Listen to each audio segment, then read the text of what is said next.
He was sweeping the gym floor when a white coach snarled, "Stay off the mats. This space is for fighters." But 5 minutes later, the janitor picked up a guy, and the entire room stopped breathing. Phones came out. Whispers turned to gasps. Because what he did next, they never saw it coming, and one of them ended up unconscious. Before we deep dive into this interesting story, subscribe to our channel, and tell us where are you watching from. Share in the comments below. The Martial Arts Academy stood like a glass fortress in the upscale heart of Dallas, Texas. Polished, impenetrable, prestigious. Its name, Summit Dojo, was engraved in marble outside, but inside, the air hummed with something colder than discipline. Inside, respect was a currency traded only among the right faces, and Elijah Brooks, with his worn-out mop and faded janitor's uniform, was invisible currency, used but never seen. Before we deep dive into this interesting story, subscribe to our channel, and tell us where are you watching from. Share in the comments below. At 44, Elijah moved with the slow deliberation of someone who had learned not to take up space. Every step he took across the dojo's smooth wooden floors was timed between training sessions, so he wouldn't disrupt the flow or distract the competitors. That's how Sensei Mark Dalton, the head instructor, phrased it. Always polite, always cutting. "Elijah, mind the timing," Dalton had said just that morning, eyeing him as he bent to clean the far corner of the mat. "The students lose focus when you're in their line of sight." Elijah had only nodded, the mop handle gripped like a crutch, knuckles white. He had cleaned those mats every day for 7 years. Same schedule, same corner, same silence. The dojo was a gleaming machine, boasting Olympic-bound white teenagers, sponsored athletes, and stern, silent Asian instructors, with pedigrees traced to Kyoto and Seoul. But there were no black coaches, no black students, and certainly no black instructors. Elijah was the only black presence in the building, and he belonged to the shadows. He'd learned to keep his head down, to become invisible. But invisibility, he had also learned, does not make you safe. The laughter started in whispers. White belts clustered in corners, giggling as they passed him. "Yo, bro, he got more hours on that mop than I got on my sparring drills." Another added, "Hey, maybe he'll clean up the competition next." It never got loud enough to be punished. Not quite. That was the trick. Racism was never shouted here. It was measured in smirks, in sideways glances, in the way Dalton never used Elijah's name. Just sir or you. In the way the mats were off limits during training hours, as if Elijah's touch might contaminate something sacred. That afternoon, as he scrubbed beneath the edge of the locker room benches, Elijah overheard 2 white parents talking by the vending machines, just outside the open doorway. Their voices were casual, unaware, or uncaring, that he was within earshot. "I'm just glad they keep the place clean," one woman said. "We pay enough for it." The other chuckled. "Yeah, and thank God our kids don't have to compete with, like public school kids." That crowd. Elijah didn't flinch. Not anymore. He just wrung out the mop head harder than necessary, and let the filthy water drip into the bucket. He finished up, turned down the hall, and pushed the mop cart toward the main training floor. He didn't need permission to enter. He was staff. But the sideways glances from students and instructors alike told him daily that this was not his space, that he was tolerated only as long as he remained silent. Elijah had seen more of these athletes than their parents had. He had cleaned up their sweat, scrubbed away bloodstains from their bruised knuckles, picked up their discarded tape, and crushed water bottles. And still they didn't know his name. To them he was just a fixture. He passed the glass display wall in the hallway, where rows of medals and photos sparkled under soft LED lighting. There you could see generations of champions from the academy. White boys with golden belts, Asian girls with perfect high kicks frozen in midair. But never, not once, a face like his. He paused at one photo, an early shot of Sensei Dalton, years younger, posing with the first graduating class. Elijah knew that year well. It was the year his own life broke. He exhaled slowly, lips pressed tight. Then he pushed the cart forward. That evening, while the advanced students cooled down from sparring drills, Elijah was kneeling near the center mat, carefully disinfecting each padded square. He moved quietly, like he always did, blending into the background. That's when it happened.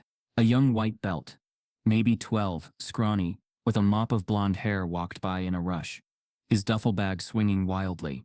It slipped from his shoulder and tumbled open, spilling out wraps, shoes, and a folded flyer. Elijah instinctively reached to help, kneeling to gather the boy's things. "Thanks," the kid muttered without eye contact. But something had fallen underneath the bench. Something Elijah hadn't expected. It was a photograph. Slightly crumpled, corners bent. As Elijah reached to hand it over, his eyes caught it, and froze. In the photo stood a much younger Elijah Brooks. No mop, no uniform. Just a clean white J, with a black belt around his waist. Arms crossed, eyes fierce. Behind him, a banner read, National Jiu-Jitsu Qualifier. It wasn't just a photo. It was a forgotten relic of someone he used to be. The boy, noticing Elijah had gone still, peeked over. "That you?" he asked, squinting. Elijah's mouth opened, but no sound came. The dojo had suddenly grown quiet. Even the air stilled. Across the room, Sensei Dalton glanced over, saw Elijah with the photo in hand, and for the first time his polite smile cracked into something colder. The moment shattered like glass. The boy snatched the photo back and stuffed it in his bag. But it was too late. The question had been asked, and the dojo would never look at Elijah Brooks the same way again. As Elijah slowly stood, still staring at the empty space where the photo had been, Sensei Dalton approached. Arms crossed, tone calm but sharp. "I didn't realize you were a fan of dress-up, Elijah. Next time, try not to confuse the past with the present." Elijah looked up, expression unreadable. But something had shifted. In him. In the room. And someone else had seen it too. From the corner of the dojo, a student trainer had been watching. Phone in hand. Recording. The dojo floor gleamed beneath the afternoon light. Polished, pristine, silent, except for the dull echo of mop wheels sliding across tile. Elijah Brooks walked slowly through the main corridor. A cleaning cloth tucked into his back pocket.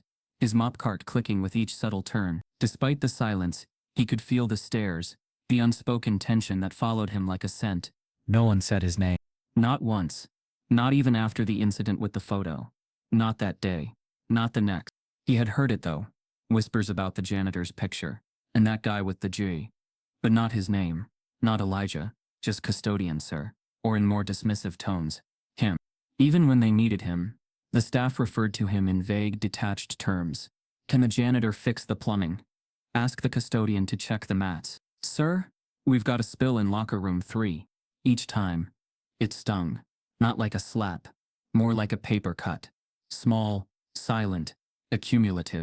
That afternoon, the dojo's women's restroom had reported a leak. Elijah slipped on gloves and headed to the utility closet. As he passed through the side hallway, he caught sight of 2 of the younger instructors talking in hushed voices near the vending machines. "He's got a black belt? Since when?" One of them murmured. The other chuckled. "Since TikTok, I guess.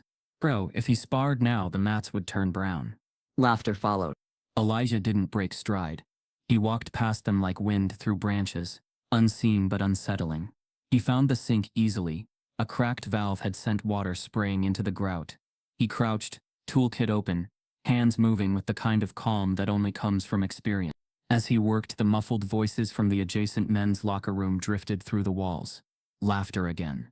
This time louder. Younger. "Did you see the janitor trying to square up last week? Like, what was that? I mean, props, I guess, but it's giving Karate Kid Geriatric Edition. Nah, it's giving Get Back to Mopping, my guy." The laugh that followed was unmistakable. Sharp, entitled male, Lance Dalton. 17, sharp-jawed, arrogant. The dojo's golden boy and son of Sensei Mark Dalton. Elijah's hand tightened around the wrench. Just slightly. He didn't need to hear more. He'd heard enough. Enough to know that no matter how clean he kept these floors, he could never scrub himself clean of the image they'd plastered on him. The help. The black janitor. Not the fighter. Not the father. Not the man. He finished fixing the valve and dried his hands on a towel, the water cold against his skin.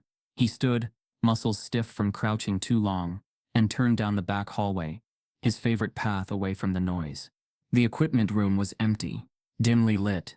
Dust clung to the corners like memories. Elijah stepped inside quietly, almost reverently. This was where discarded uniforms, extra belts, training pads, and leftover trophies came to rest. A graveyard of progress. He moved past a shelf of gloves and stopped near the corner rack, where older G's were hung in faded rows. His eyes landed on one, white, stiff with age, the embroidery near the chest still visible beneath time's grime. Brooks. His fingertips reached out and grazed the stitching. And just like that, a different dojo unfolded in his mind. Louder, more alive. A younger Elijah laughing with teammates.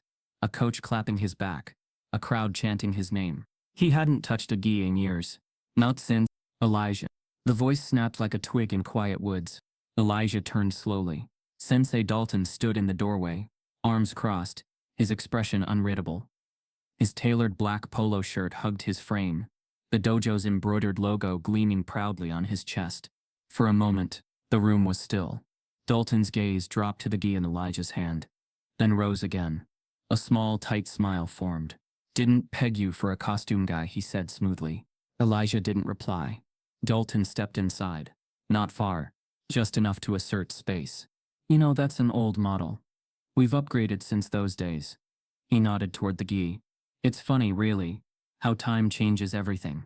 Elijah gently folded the gi and placed it back on the hanger. "Time doesn't change everything," he replied. There was a silence then, heavier than before, like a fuse being lit. Dalton's tone stayed even, but the undercurrent sharpened. "I think the kids were a little surprised last week," he said. "Your photo, that is. It got them talking. Curious. Confused, even." Elijah raised an eyebrow. "Curious about what?" Dalton tilted his head slightly.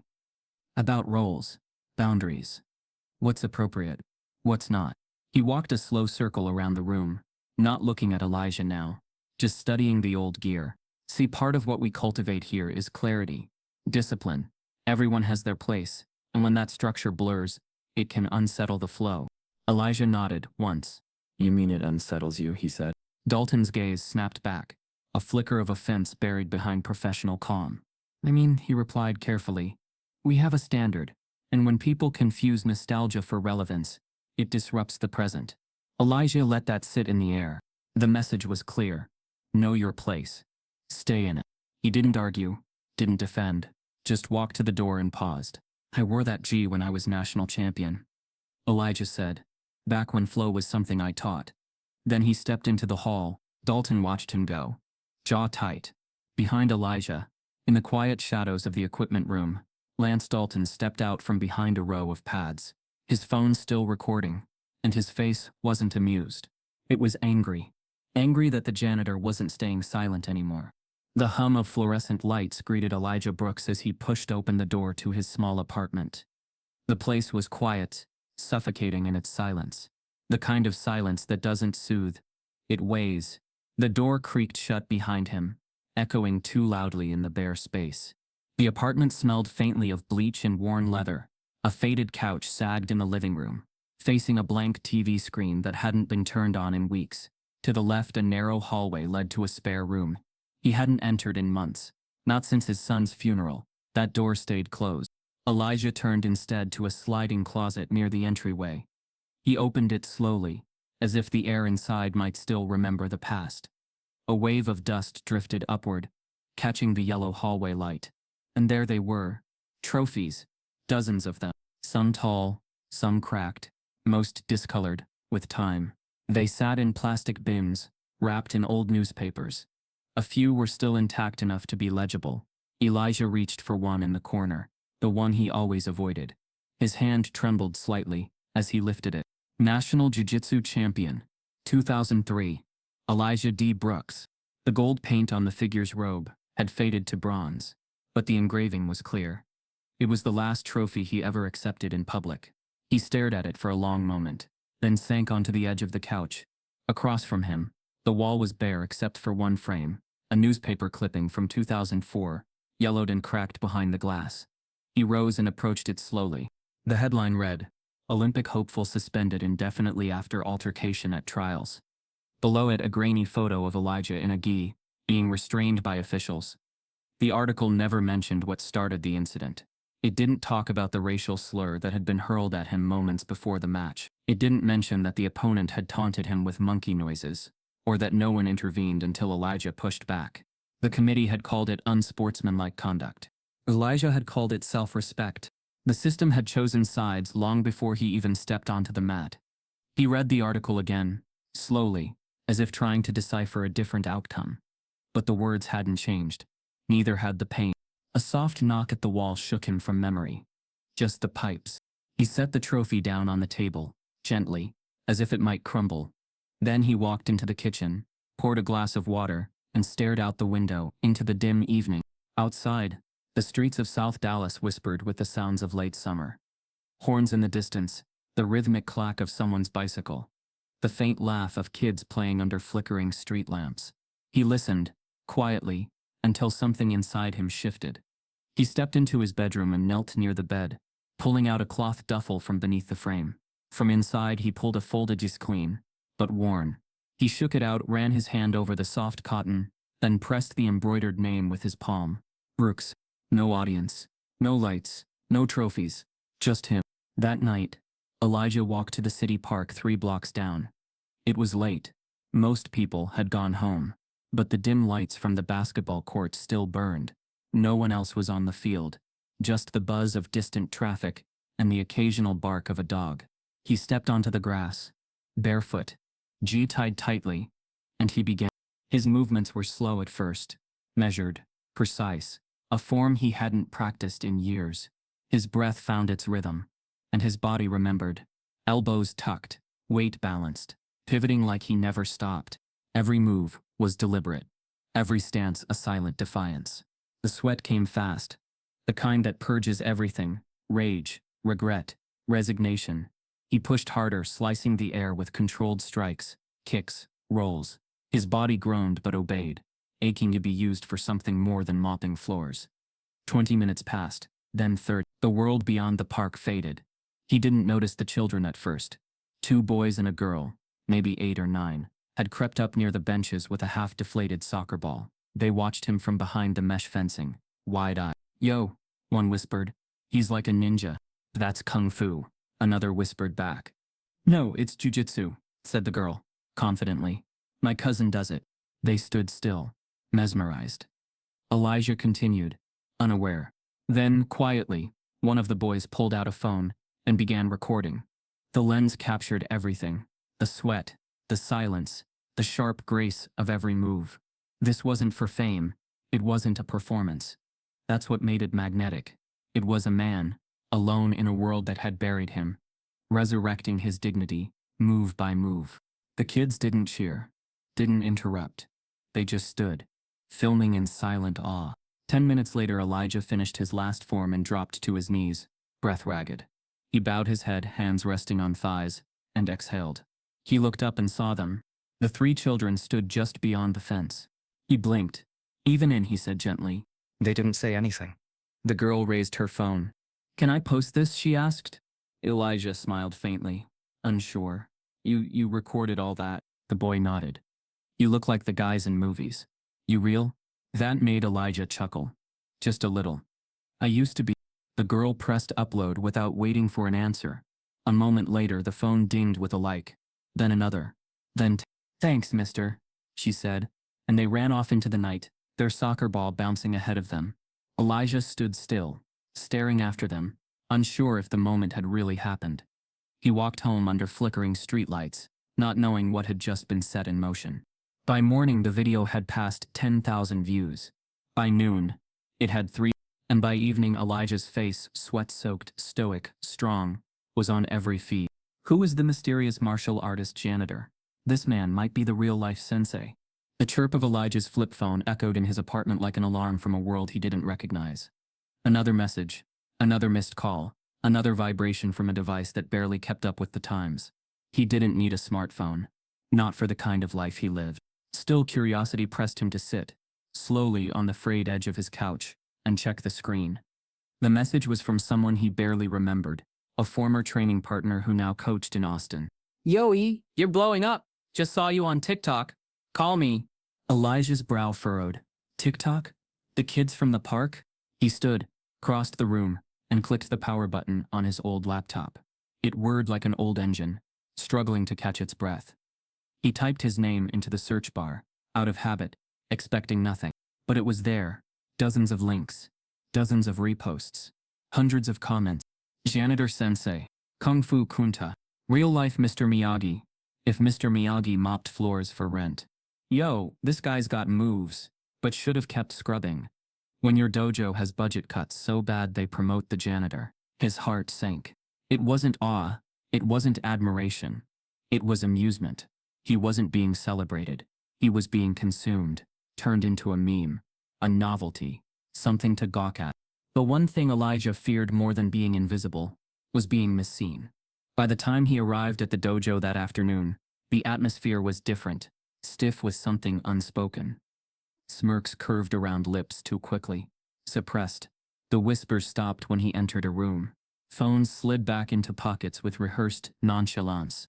He walked past the front desk, ignoring the receptionist's awkward half-smile, and made his way toward the training hall. That's when he heard it, the unmistakable sound of laughter over speakers. Loud, echoing. He stepped inside. The gym's massive flat screen was lit up, and on it played the video. His video. Elijah on the grass, barefoot, striking through the humid night. The camera zoomed in on his face, as he bowed, frozen in a moment that had felt private, sacred. Now it played on loop for everyone to see and judge. Lance Dalton leaned against the back wall, arms crossed, grinning like it was all a joke he'd written. A group of white belts chuckled near the heavy bags. Even Sensei Mark Dalton stood nearby, hands behind his back, his smirk carefully masked beneath a layer of professional calm. Elijah didn't speak. He walked to the mop closet, retrieved his bucket, and started his cleaning route. But the silence was heavy now, too loud to ignore. As he passed by the TV, Dalton finally spoke. Quite the show, Elijah. You've still got something. He gestured to the screen. I mean, it's got rhythm. Just a little outdated, maybe. Elijah kept his eyes on the floor. I trained before most of them could walk, he said softly. Dalton smiled tightly. And yet here you are, still cleaning. The insult landed harder than a punch. But Elijah didn't flinch.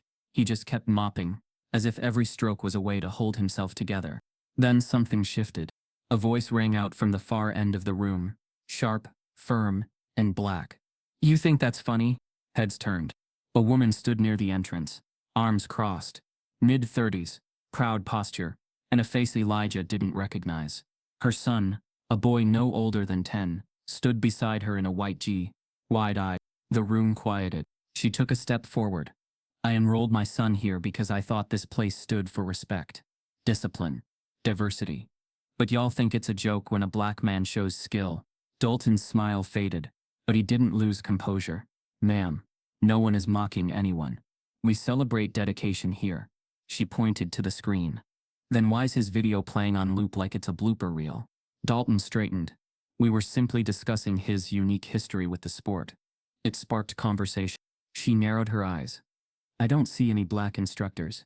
Any black belts. Just him, and you're using him for laughs. The air froze. Then, with chilling control, Dalton replied, we pride ourselves on excellence. Race has nothing to do with that. The lie landed like acid. Elijah finally looked up. Their eyes met, and in that moment, something passed between them that didn't need words. The woman shook her head. We'll be withdrawing, she said, guiding her son toward the exit. And we won't be quiet about why. She left, and the silence remained, a deafening roar beneath the fluorescent lights. Later that evening, as Elijah refilled the paper towel dispensers, he noticed a fresh flyer tacked to the bulletin board outside the locker rooms. Open challenge night. This Saturday. All belts welcome. All styles. No limits. The poster was slick, professionally printed, with the dojo's logo emblazoned at the top. He stared at it. Then quietly, he reached into his back pocket and pulled out a pen. He circled the date in red ink. Not out of anger, not even pride, but because, finally, the ring would be open. And this time there would be no mop in his hand. From inside the office, behind one-way glass, Lance Dalton watched him mark the flyer. He smiled, coldly, then turned to his phone, texting. He's taking the bait. The apartment was dim when Elijah returned that night, the cheap hallway bulb flickering like a dying memory. The door clicked shut behind him, soft but final.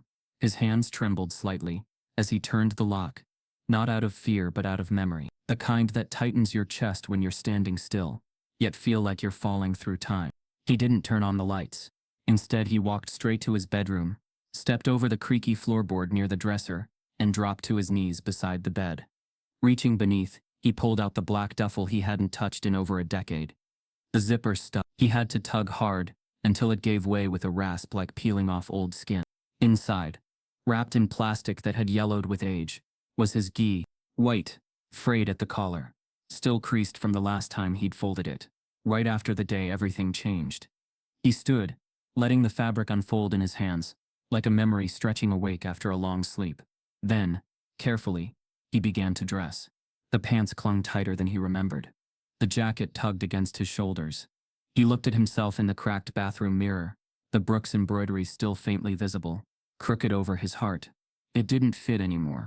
Not just physically, spiritually. It felt like a relic, not armor. He gripped the counter and closed his eyes. And then, unbidden, the memory returned, sharp as glass. It was the state qualifiers in 2004. The match was tense, political. His opponent was a well-connected white athlete from Arizona, the kind who smiled wide for cameras and said the word diversity like a performance. That coach had started the baiting early. Comments about Elijah's unusual form, his aggressive energy. Then louder, "You people get too emotional in the ring." No one stopped him. Elijah had ignored it. Until the match began. Until, during the final hold, the coach screamed from the sidelines, "Choke the gorilla." That was the moment. Elijah didn't punch. He didn't shove. He stood, looked straight at the coach, and asked calmly, "Say that again." He didn't raise his voice, but the match was stopped. Not for the slur, for his unsportsmanlike conduct. The coach denied it. The committee turned silent. And Elijah? He was suspended indefinitely. Career stalled. Sponsors dropped him in 24 hours. Justice never came. Now, standing in a gi that didn't fit, Elijah felt the same silence settling on his shoulders like dust. He pulled the jacket tighter and sat on the edge of his bed. The streetlights outside blinked into the room through crooked blinds. He watched them shimmer across the trophy he'd left out, his 203 championship. It was more paperweight than pride now. He stood and walked outside. The night air in South Dallas was warm, thick with humidity and quiet judgment. A few blocks down, the grocery store parking lot lay empty, save for 2 flickering light poles and a rusted cart corral. That's where he dropped to the ground. Push-up after push-up. He didn't count. He wasn't chasing numbers. He was chasing ghosts. When his arms gave out, he switched to sit-ups, then to shadow sparring. The movements came slower now, his body not what it was, but his mind, still razor sharp. Behind the dumpsters he practiced footwork. Near the wall he drilled breathwork. He trained like no one was watching, because no one was. Until one night, someone was. "Why you out here beating the ground like it owes you money?" The voice was soft, amused. Elijah turned to see his neighbor, Mrs. Tillman, leaning on her cane, a grocery bag hanging from her arm. She lived 2 doors down, had known his son when he was young. He wiped the sweat from his brow. "Just staying sharp." She nodded slowly, eyes scanning him. "You training for something?" Elijah hesitated, then said quietly, "Challenge night." She raised an eyebrow. "Didn't think they let janitors spar up there." He chuckled. There was no bitterness in his voice, only steel. "Neither did they." She paused, then asked, almost whispering, "Why now?" He looked at her, and for a moment, the streetlight behind him cast a long, heavy shadow on the pavement. "Because my son never got to see who I really was." Her face softened. The bag rustled as she shifted it on her hip. "I think he knew," she said. "But maybe the world didn't." She turned to leave but paused. "Make sure they do." The night before challenge night, Elijah stood once again in front of the mirror. The old gay sat folded on the bed. He didn't reach for it. Instead, he opened a drawer and pulled out something new. A simple G he'd bought online weeks ago, when he first circled that date on the flyer. It was plain white, crisp. No badges, no embroidery. Nothing to prove, just something to move in. He put it on and let the fabric hug him the right way.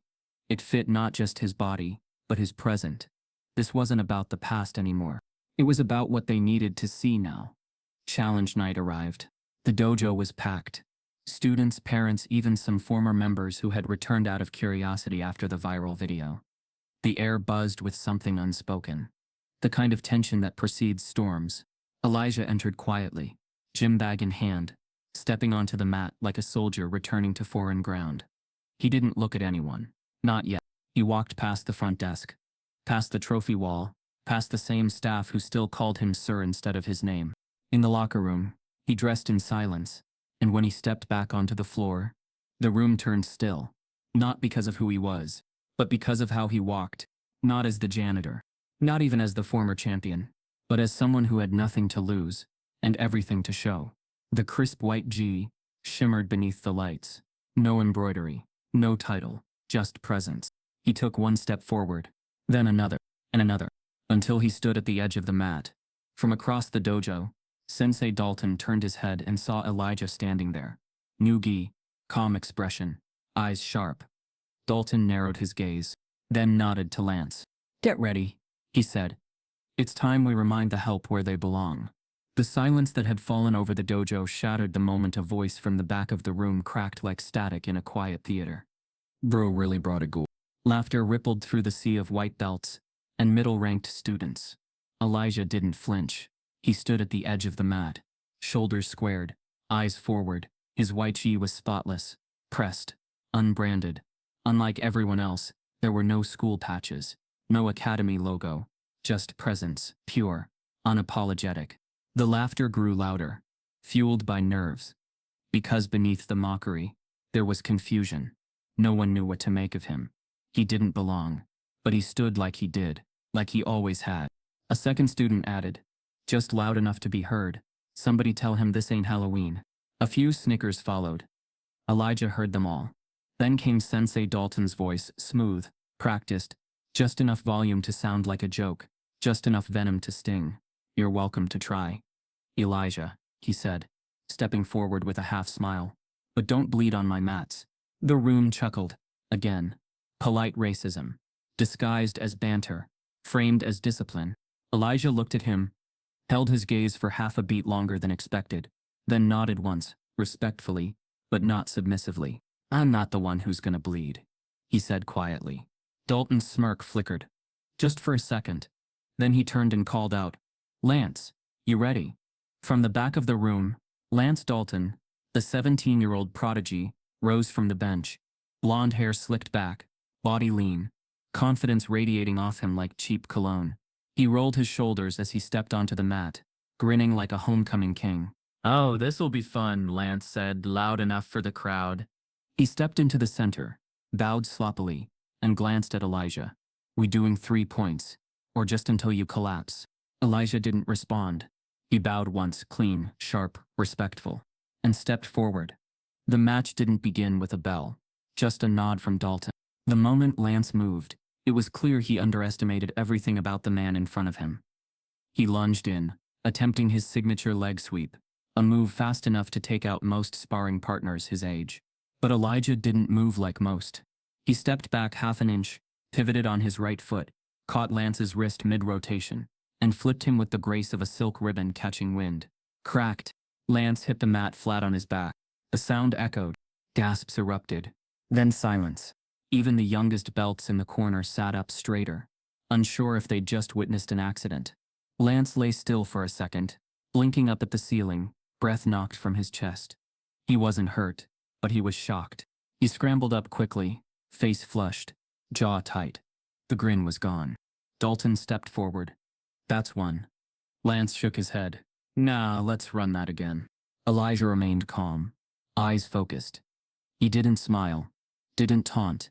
He just reset his stance. The crowd shifted. Whispers began to change tone. A few students now watched with furrowed brows instead of smirks. Something about Elijah's movements, smooth, precise, almost surgical, wasn't accidental. He wasn't mimicking. He wasn't pretending. He was trained. And dangerous. Lance lunged again, faster this time. He tried a feint, then a hook around Elijah's back, reaching for leverage. Elijah didn't fight it. He turned with it, redirecting the momentum. Lance found himself overextended, and Elijah let him drop, landing with another audible thud. Dalton's jaw tightened. The crowd murmured. This wasn't just a janitor with a viral video. This was a martial artist, one more experienced than anyone here wanted to admit. Lance stood, sweat dotting his brow now. Embarrassment clawed at his expression. He looked at his father, Dalton, whose arms were crossed, mouth flat. Lance turned back toward Elijah, breathing heavily. "This ain't over," he hissed. Elijah finally looked at him, calm as ever. "I know," he said, then slowly raised one arm and tucked it behind his back. The dojo gasped. One hand. He was offering to finish the rematch, with one hand. Dalton stepped forward. "That's enough, Elijah." But Lance cut him off. "No," he snapped. "Let's go." Dalton hesitated. This wasn't what he expected. He hadn't prepared for this kind of public challenge. Not from the janitor, not from the man who was supposed to stay in the background. Invisible, obedient. But the crowd was no longer snickering. They were watching. And now, so were the phones. More than one student had started filming. Dalton's silence was permission. Lance reset. And Elijah, his left arm tucked, his right hand open, nodded once. In the far corner, a parent leaned toward another. "Who is he?" they whispered. I think he used to be someone." As Lance moved again, his frustration boiling over, Elijah stood still, composed, balanced, waiting. And in the front row, a familiar face appeared. The woman who had pulled her son from the academy. She wasn't smiling. She was recording. And beside her stood someone new. A man in a suit, wearing a dojo badge from another gym. Watching closely. The room pulsed with tension. Thick enough to choke on. Phones hovered in the air like witnesses. Silent and unblinking. Eyes darted between Elijah and Lance. Not sure anymore which was the student. And which was the story. Lance bounced lightly on his toes. Jaw tight. Eyes locked in a glare that tried to hide growing panic. Elijah stood still. Left hand behind his back. Right hand loose. Ready. Silent. A sharp exhale from Lance. He lunged. But Elijah didn't dodge. He absorbed. The moment Lance committed to the movement, shoulder rotated, foot pivoted, Elijah stepped to the side, twisted slightly, and with a flick of the wrist and a pivot of the hip, turned all that aggression into freefall. Thud. Lance hit the mat. Hard. Again. There was a pause. A momentary disbelief. Then a wave of gasps. The dojo buzzed. Not laughter this time. Shock. He wasn't just lucky. This wasn't a fluke. Elijah Brooks knew what he was doing. He didn't just belong on that mat. He owned it. Dalton's face tightened. The man in the suit in the back shifted, whispering something to the black mother beside him. She didn't respond. Her eyes never left Elijah. Lance stood, shaking it off, panting now. His cheeks flushed not from exertion, but humiliation. He gave no bow, just reposition. "You think this proves something?" he growled. Elijah tilted his head slightly. "No," he said calmly. "You thinking it does, that's what proves everything." The crowd murmured. No ceremony, no time wasted. Lance lunged again. This time faster. Desperate. He threw a spinning back kick hoping to surprise, to catch the old man off guard. But Elijah didn't even flinch. He ducked under the leg, stepped inside the attack's arc, and swept Lance's standing crack. Down. Again. The fall was harder. Louder. Lance rolled onto his side, eyes blinking in disbelief. The students weren't laughing anymore. Some were frozen mid-whisper. Others nodded slowly, realization dawning. He wasn't a sideshow. He was a master hiding in plain sight. And he wasn't done. Lance stood, staggering a little now. Pride was all that kept him upright. Dalton opened his mouth to intervene. But something in the crowd stopped him. Too many eyes. Too many cameras. Too much truth pouring out. Uncontainable. Lance charged once more. An all-or-nothing burst of youthful anger. But Elijah simply stepped forward, placed a palm on Lance's chest, and shifted his balance with such gentle accuracy that the younger man's own momentum sent him tumbling again. 3 rounds. 3 drops. 3 truths too loud to deny. Lance lay there, face to the mat, fists clenched. Elijah stepped back, his hand still behind his back, breathing calm, face still unreadable. Dalton stepped in, clapping twice, loud and sharp. "That's enough," he barked, voice strained. All heads turned to him. He smiled thinly. "You've made your point, Elijah." Elijah didn't smile, didn't bow. He turned slowly toward Dalton and looked him dead in the eye. "I haven't even started," he said. The dojo fell silent again. Dalton's face twitched, rage hiding beneath restraint. And then, from the back, a small voice broke through the tension. "You fight like my grandfather." Everyone turned. A young Asian girl no older than 10 stood near the bench. She wore a yellow belt, her hair tied back in a high bun. Her father beside her looked uncomfortable, unsure if she should have spoken. But Elijah turned to her and knelt. "Your grandfather teach you?" he asked gently. She nodded. "He used to tell me fighting isn't about being fast, it's about remembering." Elijah's eyes softened. "You fight like history," she added, then hugged her father's arm. No one had anything left to say after that. The class ended quietly. Students filtered out in silence. Some avoided eye contact. Others approached Elijah with silent nods, unsure of what to say, but needing to say something anyway. Lance disappeared into the locker room, not saying a word. Dalton retreated to his office, his composure cracking at the corners. Elijah stayed near the mat, slowly untying his belt, folding it with care. And then came the tap on his shoulder. He turned. The man in the suit extended a hand. "Elijah Brooks?" Elijah hesitated. "Yeah, I'm Jason Wright, with the Mid-South Jiu-Jitsu Board." Elijah didn't take the hand. Wright smiled anyway. "We'd like to talk." Cliffhanger. Before Elijah could respond, Wright leaned in closer, lowering his voice. "You don't belong here, Mr. Brooks," he said. "And I don't mean the dojo." He handed Elijah a card. On the back, "Regional Invitational, headliner spot available. Your name's already floating." And then he added, almost as an afterthought, "Oh, and your video? Someone submitted it to the National Coaching Committee." Elijah stared at the card. Something was changing, and this time it couldn't be swept away. Elijah stood in the dojo's parking lot, card still warm in his hand. The glow of the overhead light buzzed softly, flickering like it couldn't decide if it should shine or fail. His breath hung in the air, not from cold, but from the stillness of the moment. Everything around him felt hushed, tense, shifting. The card read simply, "Mid-South Jiu-Jitsu Board, Regional Invitational, Exhibition Spotlight." In fine print beneath, "Legacy doesn't fade. Sometimes it's just ignored." For the first time in years, Elijah felt the sting of potential again, sweet, dangerous, and immediate. But he also knew better than to let hope bloom too freely. He'd been lured before, and every time the system had swallowed him whole. The next morning, the email came. Official, polished, precise. The board extended an invitation to Elijah Brooks to compete in an exhibition bout at the upcoming regional event. It was framed as a community-driven showcase of past and present talent. Translation: they wanted the viral janitor to be part of the narrative, but not necessarily the legacy. He read the message twice, then a third time. Still he didn't reply. Not yet. Later that afternoon, he found himself back in the dojo's utility room, organizing supplies. He moved like a ghost. Not hiding, not ashamed, just methodical, calculated, in control of his own silence. The door creaked. It was Sensei Mark Dalton. "Elijah," he said without greeting. Elijah didn't turn. Dalton stepped in anyway. "I've been informed you were contacted by the regional board." Now Elijah turned. "They didn't go through the academy," Dalton continued, voice clipped. "Which is irregular."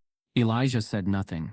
Dalton exhaled, as though Elijah's silence was its own kind of defiance. "I want to make something clear.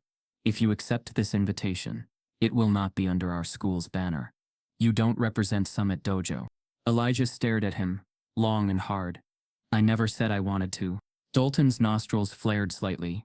He tried to mask it, but the mask was slipping. "Don't let attention confuse you," Dalton said. "You're not a teacher. You're not a student. You're a moment." Elijah leaned in, voice steady. "Then I guess the moment's teaching." Dalton blinked, and for the first time backed out of the room without another word. After Dalton left, Elijah sat on the bench in the locker room, letting the silence surround him, until another voice broke it, quiet, but clear. "You're not wrong." He turned. Maya Jensen, one of the instructors, mid-30s, athletic build, brown ponytail always tied tight. She didn't speak much around Dalton, but when she did, it landed. She stepped closer. "You've got the entire gym divided. Half of them are scared, the other half's pretending not to be impressed." Elijah raised an eyebrow. "Which half are you in?" She smiled faintly. "The one that's rooting for you." She sat beside him, close but not too close. "I've been teaching here 6 years," she said, "and not once has Dalton promoted a black student past purple belt. Not because they weren't good, but because they didn't align with the Academy's style. That's what he says. Every time. Elijah didn't speak. Some of us see it, she added. We just weren't sure how to say it. Until now. He nodded slowly. It's not just about the match. No, she said. It's about what happens after. They sat there for a while. No movement. Just a weight of truth hanging between them like fog. That night, Elijah took the bus across town. He didn't tell anyone where he was going. He stepped off near a quiet cemetery lined with unkempt grass and cracked stone. He walked slowly, like each step was a sentence in a letter he hadn't finished writing. Row 9. Plot 2. Derek Brooks, 1998. Loved, missed, unfinished.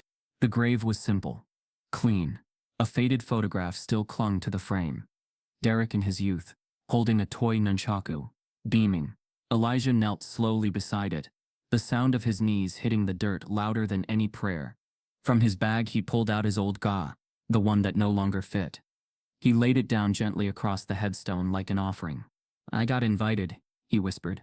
The wind stirred slightly. He swallowed. They didn't see me before, son. Not when it mattered. But they will now. He paused. You should have had this, he added, hand brushing the photo. The belt, the ring, the legacy. You should have seen me fight for something more than a paycheck and peace. He stood, eyes stinging. But I'll make sure they see you and me. The arena was a far cry from the dojo. Stadium lighting. Seats lined with sponsors. Padded mats under spotlights that made sweat gleam like oil.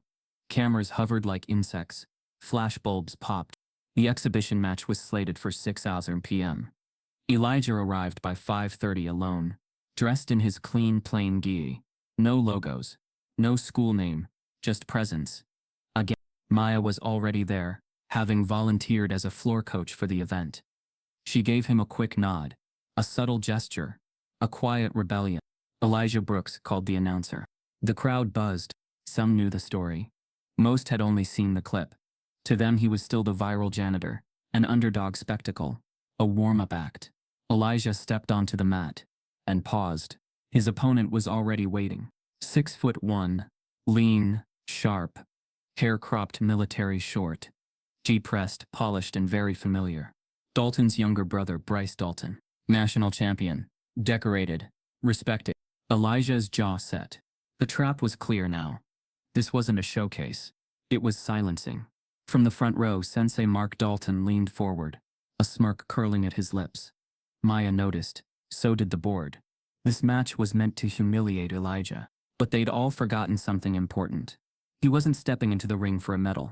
He was stepping in for a memory. Elijah stood across from Bryce Dalton, beneath a sharp, sterile spotlight that cut down onto the mat like a stage prop designed for humiliation. The stadium was quieter now, the crowd sensing something different about this match. It wasn't the anticipation of a fair contest.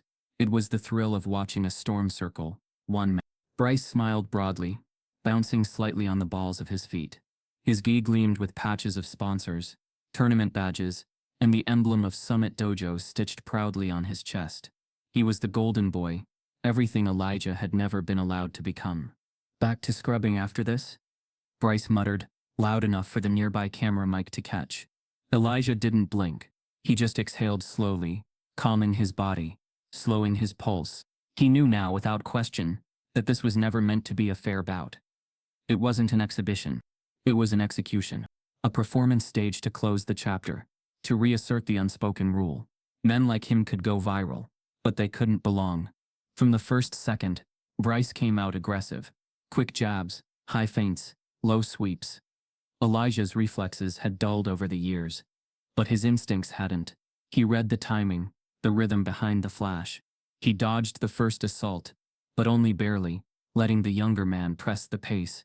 The crowd responded predictably, cheering, applauding Bryce's flair. Dalton, watching from the front row, leaned back with the confidence of someone watching a rehearsed play unfold. But in the far corner, Maya Jensen's eyes narrowed. She saw what they didn't. She saw what they refused to see. Elijah wasn't losing. He was reading. Every failed strike, every missed grip, every dodge was data, being absorbed, calculated, translated. And while they watched for force, Elijah watched for patterns. Midway through round 2, Bryce landed a harsh takedown, slamming Elijah onto the mat with a thud that made the arena wince. Gasps rippled through the crowd. But Maya didn't gasp. She pressed record. She angled her phone just slightly from the bleachers. Zoomed in. The camera trembled, not because her hands shook, but because she knew this wasn't for show. This was for evidence. For the day someone said he wasn't that good, or he got lucky. She filmed not for clicks, but for truth. Elijah rose slowly. His ribs ached. His knees screamed. The years caught up in his joints, but not in his mind. Bryce smiled again, cocky and calculated. "You look tired, old man." Elijah adjusted his gi, nodded once, and murmured just loud enough for only Bryce to hear. "Keep talking. You're teaching me your tells." Bryce blinked, confused. The smile twitched. The final round began. Bryce went for a shoulder lock fast, brutal, textbook. But Elijah had seen it. Twice. Once from a student, once from Dalton himself. He ducked the grip, twisted beneath the arm, and planted his palm against Bryce's chest, not to strike, but to redirect. Bryce stumbled back, surprised at the control. The crowd, once rowdy, grew quieter. Tension returned. The energy shifted.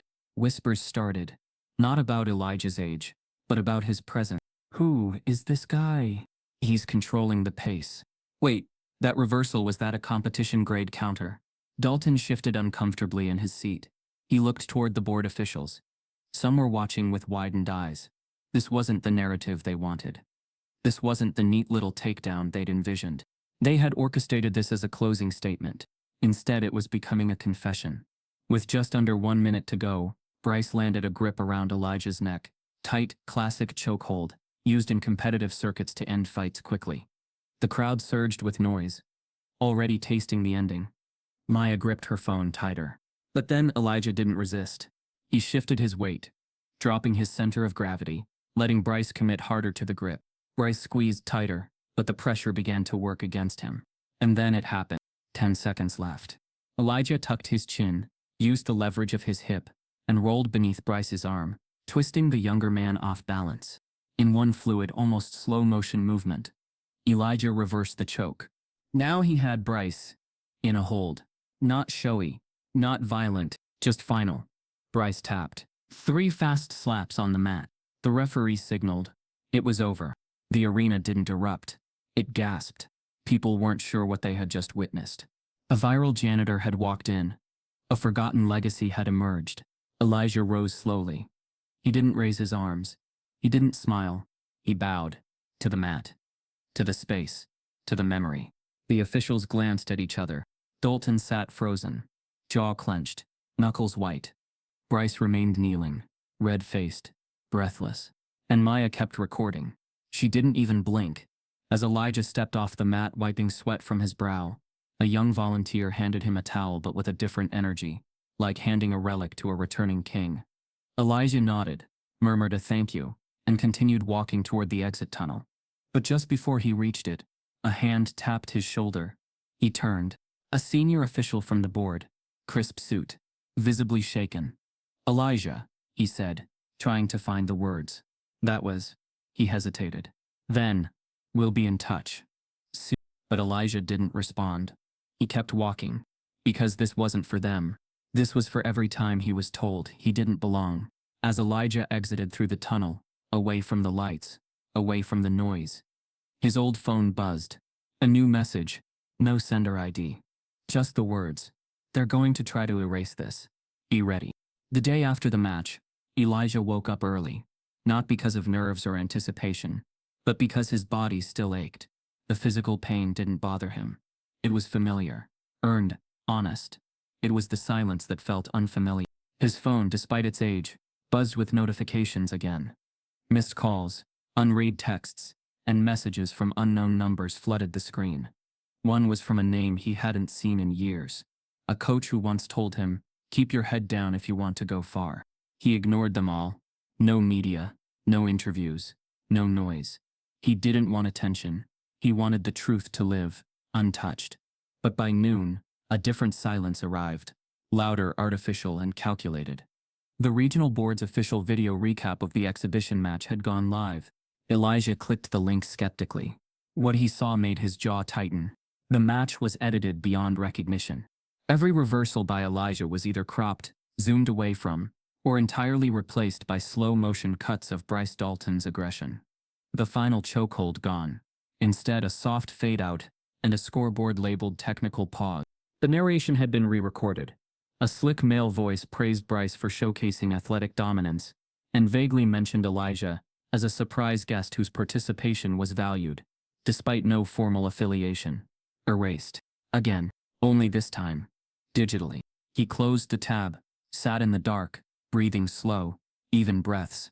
He had expected resistance, but watching them rewrite the truth in real time, it still hit like betrayal. The next knock at his door wasn't a delivery. It was Maya. She didn't say anything at first. She simply held up her phone, unlocked and opened to her camera roll. I uploaded it, she said. Raw footage. From the stands. Elijah raised an eyebrow. She continued, I know what they did. I saw the edit. They tried to cut you out of your own moment. He nodded slowly. They're scared. She smiled grimly. Let them be. Within hours, her post went live across every major platform. No hashtags, no captions, just the video. The full match. Every choke, every reversal, every drop. And then it spread. What the board had tried to muffle, the public magnified. Headline: Black Janitor Destroys Racist Gym Setup. Full footage leaked. Subheader: Dalton Legacy Rattled After Anonymous Footage Confirms Match Outcome Was Erased. Within the day, the footage had over 1.2 million views. By the second day, it was on national blogs, sports commentary shows, and Twitter threads dissecting the casual erasure of black excellence in competitive spaces. Some accused the board of racial bias. Others praised Elijah's skill.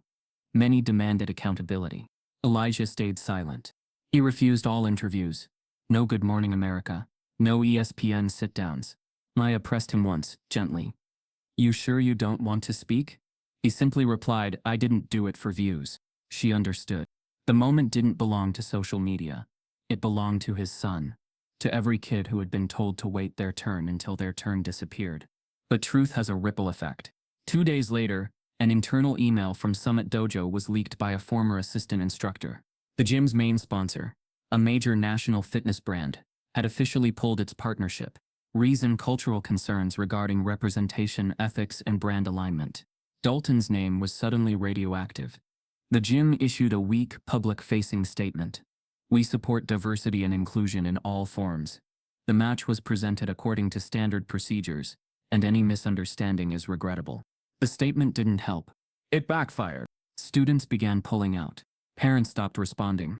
One by one, Summit Dojo's pristine glass doors welcomed fewer and fewer footsteps. Dalton, who once commanded the floor like a general, now paced his office in silence. He knew the truth, but worse, he knew the world had seen it. And he couldn't bury it this time. Meanwhile, Elijah sat at his kitchen table, eating oatmeal from a cracked bowl, while the news played softly in the background.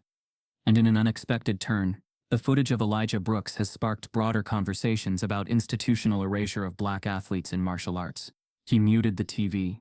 The recognition didn't feel like victory. It felt like proof that everything he had swallowed for years wasn't just paranoia or weakness. It had happened, repeatedly, deliberately. Maya called later that night. They asked again if you'd speak. Live panel next week. Diversity in sports. You'd be the headline. Elijah paused, then said, Let someone else speak this time. She hesitated. You sure? He nodded to himself. Yeah. I've said what I needed to. And it wasn't with words. But not everyone took silence as surrender. At the gym, Dalton stood in front of a fractured whiteboard schedule, talking to the last 3 senior students he had left. This will pass, he said. They'll move on to something else. But the students looked unsure. One asked, Why didn't you just acknowledge his win? Dalton froze. He didn't answer. Because he couldn't admit that Elijah hadn't just won a match. He had disrupted the entire architecture that protected men like Dalton from ever being questioned. The next morning, Elijah received an envelope under his door. No return address. Inside was a single sheet of paper. Typed, centered. What you did mattered. But they're not done. Be careful who offers you power next. They don't always mean you well. The sharp smell of bleach still clung to the corners of Summit Dojo, but the sounds had changed. Once filled with rhythmic shouts, thudding strikes, and orderly footsteps on polished floors, The building now echoed with an emptiness that felt like rot beneath marble. The few remaining students moved like ghosts through drills, their voices subdued, their eyes darting toward the glass office where Sensei Dalton sat alone, shoulders tense, jaw set like stone ready to crack. Enrollment had plummeted. Nearly half the white belt families pulled their children without explanation. Some did explain, citing discomfort, public scandal, or concerns about negative media coverage. Others stayed silent, but their absence was louder than their words. The logo outside, once pristine, was now streaked with hard water stains. The front desk ran on a skeleton crew. The once bustling Monday nights were now quiet enough to hear the air vent hum. Inside the dojo, Dalton stood with arms crossed, watching two students spar with lackluster energy. Again, he barked. His voice cracked through the stillness like a whip.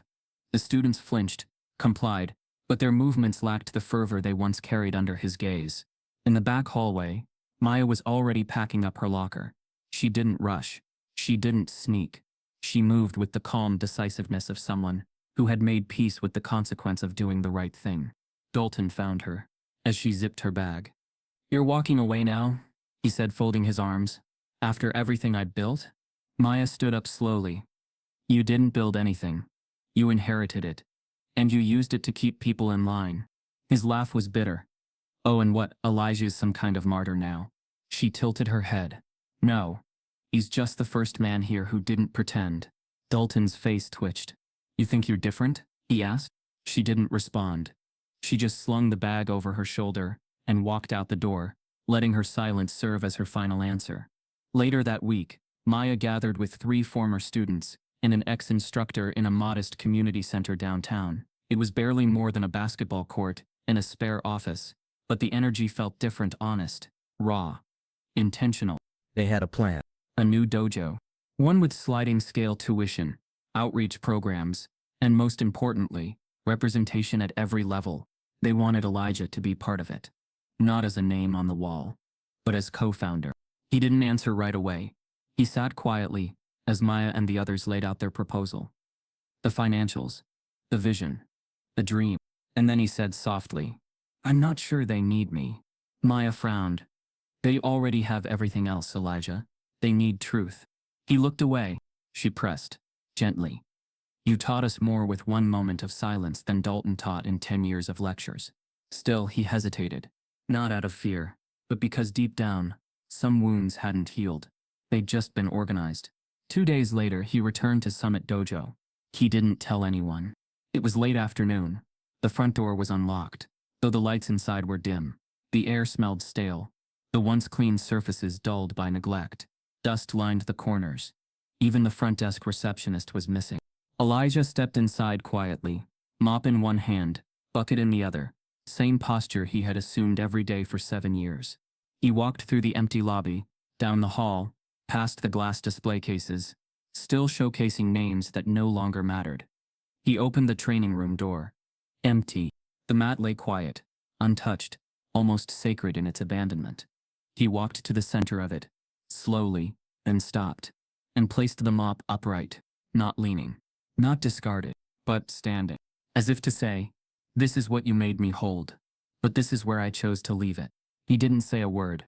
He turned and walked out.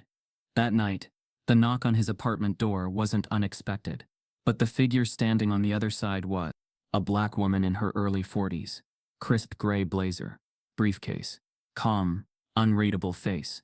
"Elijah Brooks?" she asked. He nodded. She extended a card. "Naomi Denton, Civil Rights Attorney, Texas Athletic Equality Initiative. I represent a group," she began, "that's building a new martial arts league. Inclusive, nationally recognized. We've been following your story." He said nothing, but his grip tightened on the doorframe. She continued, "We want to offer you the opportunity to be one of the founding names. Not as a fighter, as a visionary. As someone who challenged the system and didn't just ask for a seat, but showed what happened when someone stood instead." He looked at her, eyes narrowing. "Why me?" She smiled. "Because they tried to edit you out, and you refused to disappear." She paused. "There's going to be backlash," she warned. "Pushback. From schools, from federations, from every corner that's used to deciding who's worthy." Elijah glanced at the mop still propped by his kitchen wall. then back at her. "I'm not looking to be anyone's symbol," he said. Naomi nodded. "Good. Symbols don't build things. People do." She handed him a folder. "Look it over. You don't have to say yes, but you deserve the choice." She turned to leave, then stopped at the hallway. "And for what it's worth," she added, "it's not just a league.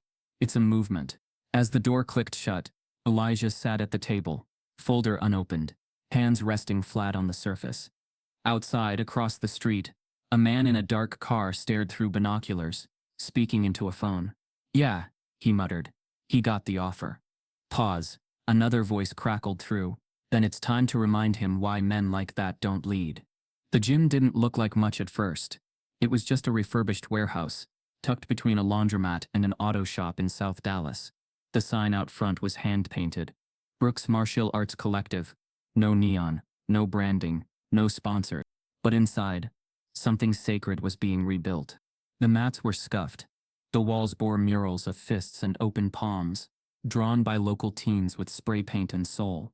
There were no trophies yet, but there were voices, loud, focused, determined, the kind that hadn't been welcomed elsewhere. Kids of every shade moved in coordinated lines, sweating through drills, wiping blood from busted lips, and returning for more. Elijah stood at the edge, not as a coach barking orders, but as a presence, still, observant, watchful. He didn't talk much. His power lived in demonstration. The way he corrected a stance with a tap, or quieted a room with a single look. These weren't just students. They were sons and daughters of bus drivers, cashiers, construction workers, and custodians. Kids who had been told they didn't belong in tournaments. Kids who were used to the back of the line. Now, they led it. And they knew Elijah's story, not because he told it often, but because they had heard it from the world before they stepped into his gym. They knew the janitor who had made them unignorable. The media, after its initial frenzy, had moved on. But the legend remained, not because of what Elijah had won, but because of what he refused to surrender. The dignity, the silence, the patience that looked like weakness until it became a mirror too many couldn't look into. Parents began to sit in on his classes. Not to watch, but to learn. He started offering weekend clinics free. No belts, no fees, no rankings. "Just come," he would say. The first few weeks, a dozen kids showed up. By the third month, he had to rent out the community center next door for overflow. One Friday afternoon, as Elijah prepared for his next class, the gym door creaked open early. He expected one of the usuals, but what he saw froze him. Standing in the doorway was a familiar face.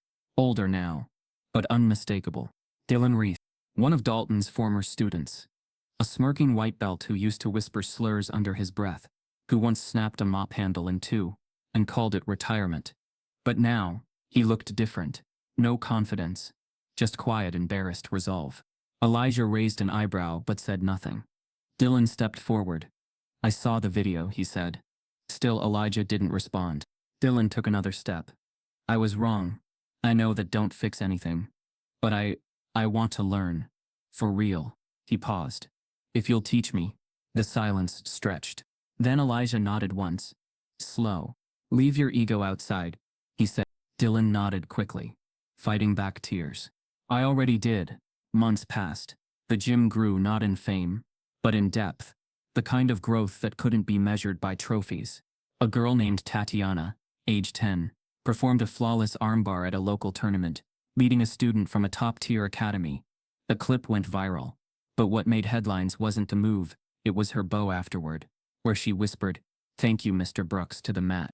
News outlets started using Elijah's name again. But now it wasn't in contrast to his mop. It was in contrast to a system. One evening, after class, Maya arrived at the gym. She wasn't there to teach. She carried a folder, white, clean, and stamped with a new logo. "Elijah," she said, smiling, "you're going to want to see this." Inside, plans for a new championship. Nationwide. Inclusive. Open rank. Backed by a coalition of diverse academies, independent instructors, and grassroots support. At the top of the page, the Unity Cup, National Martial Arts Invitational. And beneath that, head judge, Elijah D. Brooks. He stared at the paper for a long moment, then looked up at Maya. "I thought they said men like me don't lead." She smiled. "Turns out men like you redefine leadership." As Elijah locked the gym that night, the streetlight flickered behind him. A man stepped out of the shadows, suited, smiling, clipboard in hand. "Mr. Brooks, I represent the Global Combat Federation," he said. "We'd like to talk about bringing your story to the international stage." He paused. "And licensing your name." Elijah never craved the spotlight, but it kept finding him. Not because he courted fame, but because his silence was too loud to ignore. After the announcement of the Unity Cup and the offer from the Global Combat Federation, his inbox swelled with requests. International schools wanted seminars, conferences asked for keynotes, non-profits reached out for partnerships. It was as if the world had suddenly decided that the voice they had ignored was now the one they needed. Elijah wasn't fooled. He accepted a few appearances, quiet, purposeful ones, not to be congratulated, but to hold a mirror to the same system that once broke him. At a conference in Atlanta, he took the stage after 3 Olympic coaches had finished presenting glossy PowerPoints on equity initiatives. Elijah walked to the mic with no slides, no script, just a worn gi folded under his arm. He laid it on the podium. "This," he began, "is what they let me wear, but not who they let me be." Silence. Then, slowly, he unfolded the yaw and turned it around, revealing the name embroidered across the chest. "Brooks. Representation isn't a patch you add to your brand," he said. "It's a legacy you make room for." The crowd, mostly white, many uncomfortable, stayed quiet. A few nodded, some avoided eye contact. But the message had landed. In the months that followed, Elijah expanded his efforts, not just within martial arts, but across sports plagued by similar patterns: wrestling, gymnastics, tennis. He began offering free workshops for parents on recognizing institutional bias, how rules were selectively enforced, how black athletes were often hyper-policed for attitude, while others were praised for passion. He created a video series, low-budget shot at his gym, but filled with fire. Invisible Lines, it was called. Each episode focused on a different sport. Each one opened with a story. Not his, but from a kid who had been benched, dismissed, or quietly dropped for being too much, or not a fit. He wasn't just teaching martial arts anymore. He was teaching navigation, survival, voice. One afternoon, after a Unity Cup qualifying match, Elijah was approached by a young boy named Tariq, 9 years old, quiet, wiry, with scars on his shins, and a question in his eyes. "Coach Brooks," he whispered, tugging Elijah's sleeve, "how come I always get checked for my gi being too tight, but the other boys don't?" Elijah knelt beside him. "Because sometimes people see threat where there's none," he said gently. "And sometimes they use rules to hide what they really mean." Tariq nodded slowly. "I knew it wasn't just me." Elijah smiled. "It's never just you. But now you've got a name for it." As the Unity Cup finals neared, Elijah chose not to be center stage. He asked to coach from the sidelines instead. He wanted the kids to stand in the light. And they did. Tatiana, now 11, won her weight class. Dylan, once the smirking bully, came second in a tightly judged match. He bowed to his opponent with tears in his eyes, and shook hands like a man trying to make peace with his past. The crowd noticed. This wasn't just a tournament. It was a correction. Months later, Elijah was nominated, quietly, humbly, for the National Martial Arts Hall of Fame. He declined at first, said others deserved it more. But the kids insisted, and so did Maya. "They're not honoring just you," she told him. "They're honoring what you stood for." And so, reluctantly, he agreed. He didn't attend the ceremony. He didn't want the applause. But he did record a message. On a small stage, with a folded gi on the podium again, he looked into the lens and said, "I don't want statues. I want systems to change. I don't want medals. I want mirrors. And I don't need a belt to prove I know who I am." He paused. "But if you remember anything, remember this. Sometimes the most powerful people in the room are the ones no one ever introduces." The night of the ceremony, the audience watched the tribute video with damp eyes and hushed reverence. Clips of Elijah training kids, giving talks, hugging students. Tatiana stood center stage and performed a kata in his honor. Each movement sharp, controlled, rooted in the form he once taught her alone. On a cracked mat behind the gym, Maya delivered the closing words. He never fought for attention. He fought for clarity, and he never raised his fist in anger. But he raised generations in truth. As the lights dimmed and applause filled the room, Something strange happened. The lights didn't come back on. Instead, the screen faded to black. Then, suddenly, it flickered back on. A new gym, fresh floors, new mats, and in the background, the sound of a mop bucket rolling across tile. A black woman, mid-30s, lean, quietly confident, walked in wearing a janitor's uniform. She paused, looked at the mat, and smiled. She reached into her bag and pulled out a gi. She tied the belt tight and stepped onto the mat. The screen fades from the black woman tying her belt to a wide aerial view of South Dallas, dusk swallowing the skyline in hues of orange and steel. A subtle piano begins to play, each note soft, deliberate, as if counting the years backward. Then, a sharp cut. A teenage Elijah Brooks, lean and bright-eyed, shadowboxing in the alley behind a church gym, his knuckles bloodied, wrapped in cheap tape. The camera pans to his shoes, one sole flapping, held together by duct tape. He doesn't stop. He doesn't flinch. He's smiling. Cut to Elijah, 23, stepping onto a national competition mat. His gi is fresh. His belt is tight. His face is clean-shaven, hopeful. His opponent towers over him.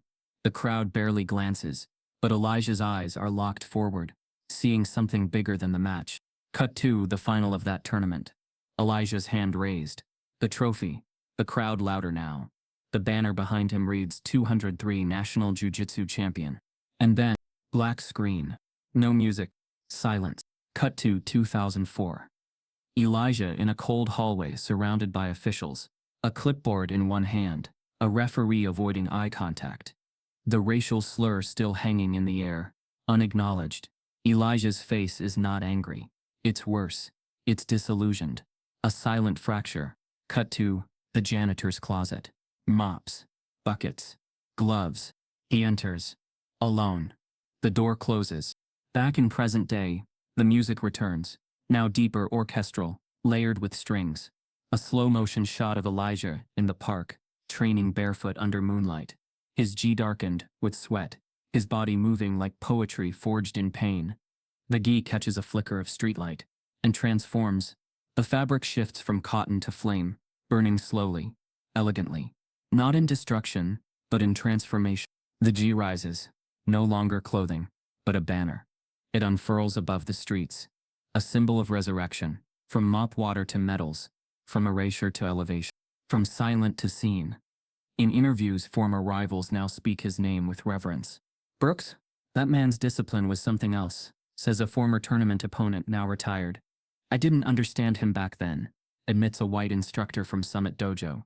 I thought he was just quiet. Turns out he was louder than all of us. Even Mark Dalton, stoic, polished, once untouchable, addresses Elijah's name on a podcast. His voice forced calm.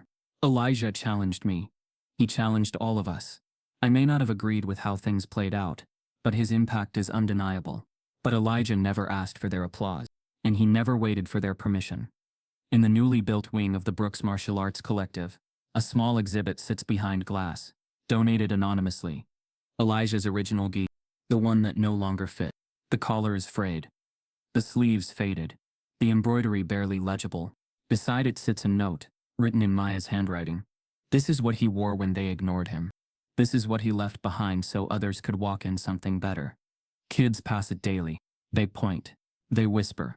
Not about a janitor, but about a giant. At home years later, Elijah's granddaughter, Zariah, now 16, curls up in the living room, with a dusty box her grandmother had kept in storage. She's athletic like him, tall, quiet, intense in her own way. Her school project is on civic leaders who changed culture. She opens the box. Inside, a worn notebook, its leather cover cracked with time. His journal. She flips through pages filled with sketches, quotes, reflections. Short, clipped sentences. Pain doesn't always hurt. Sometimes it just hardens. They saw my silence as surrender. I was listening. Derek, I wish you could have seen me whole. Tears touch the corner of her eyes, and then she reaches the final page. Blank. No ink. No sentence. No end. She stares. Zariah closes the journal slowly, then picks up a pen and writes. At the top of the last page, it begins where it started. A pair of sneakers squeak faintly on polished wood. The camera follows a slow tracking shot. dust particles floating through the light, until it lands on the mat. Familiar, padded, silent, once a place where Elijah Brooks wasn't allowed to step. Now it waits, still, reverent. Then a voice, low reflective, breaks the quiet. He was just told to clean the mats. The narration hums like a memory, bleeding through images of the past. Elijah on his knees, mop in hand, back turned, while students sparred behind him, barely noticing his presence. The voice continues, layered with slow piano. But he understood that every step he took was a lesson they'd one day need to learn. The scene dissolves. We're in a tournament hall now, vast, modern, packed with cameras and competitors. Banners hang from the ceiling. National Youth Martial Arts Invitational. The air is electric. Flags from across the country line the walls. But one stands out, a deep black banner with white embroidery. Brooks Dojo. The crowd murmurs as a row of competitors lines up along the mat. Black, brown, white, Asian. An array of kids in crisp Gs. But among them, one group moves differently. Calm, centered, focused. They wear Gs embroidered with the now iconic name, Brooks, across the chest. The announcer calls their names, each one received with cheers. No one flinches. No one smirks. These aren't students of trend. They're the result of resistance. In the front row, Maya Jensen sits beside Zariah Brooks. Both older now, both proud. Zariah wears a black gug with crimson lining, a symbol of legacy. The braided patch on her sleeve reads, Derek's Path. She holds Elijah's journal in her lap, the cover newly restored, the final page no longer blank, filled with reflections, sketches, and now her handwriting. Back on the mat, a white competitor named Gavin, 16, tall, confident, adjusts his belt nervously. Across from him stands Amari Brooks, Zariah's cousin, age 15, calm but sharp, eyes like Elijah's. Gavin glances toward his coach, then toward the judges' table. One judge leans to another, an older white man with decades of tournaments behind him. And then, without knowing his mic is still live, the judge mutters, Careful, you're facing a janitor's student. The words hang in the air like a tremor before an earthquake. Gavin hears it. His coach hears it. The crowd stirs. But Amari doesn't blink, because he knows exactly what that means. It means they still don't get it. Flash to another scene, quick cut. A close-up of young Elijah watching from the hallway, mop in hand, swallowing back rage. Cut again, middle-aged Elijah folding his old gi, tears catching in his beard.